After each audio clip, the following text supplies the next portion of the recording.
Hi, Goddess of Love here again. Kamusta kayo dyan mga goddess ko? So, another short reading tayo today for the fire signs. So, let's see.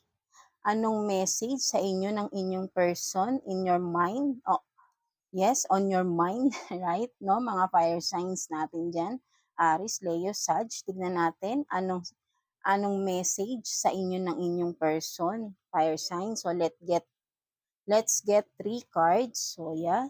Tignan natin, mga fire signs natin dyan. Kamusta kayo, no? Tignan natin anong sasabihin. Anong gustong sabihin ng inyong person.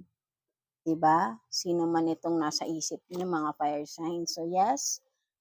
Meron ditong, I want you. Obsessed with you. So, yan, no?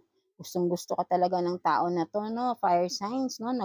Nag-aapoy talaga yung kanyang obsession with you, yung kanyang passion with you. Napaka-passionate ng person mo sa'yo, no? Naglalagablab, no? So, and what is this? So, yeah, di ba? Chase me, it's fun. So, may may paghabol pa pala rito, no? So, parang gusto niya, habulin mo siya or siguro hindi kayo nag-uusap nito, no? Kung sino man itong person mo na ito, no? Fire signs, so maybe may pagka-playful ang iyong person, no? Gusto niya ikaw ang kumbaga pag nagkakatampuhan kayo siguro, gusto niya lagi ikaw yung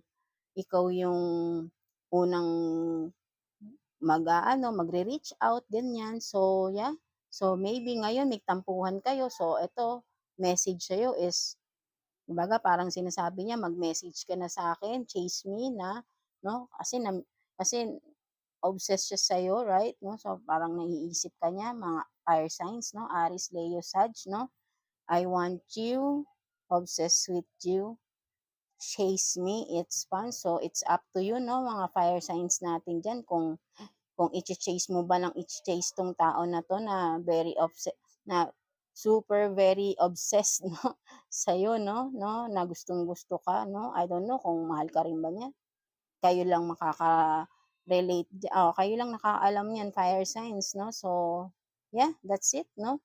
So, ayan ang sabi sa'yo ng person mo, no.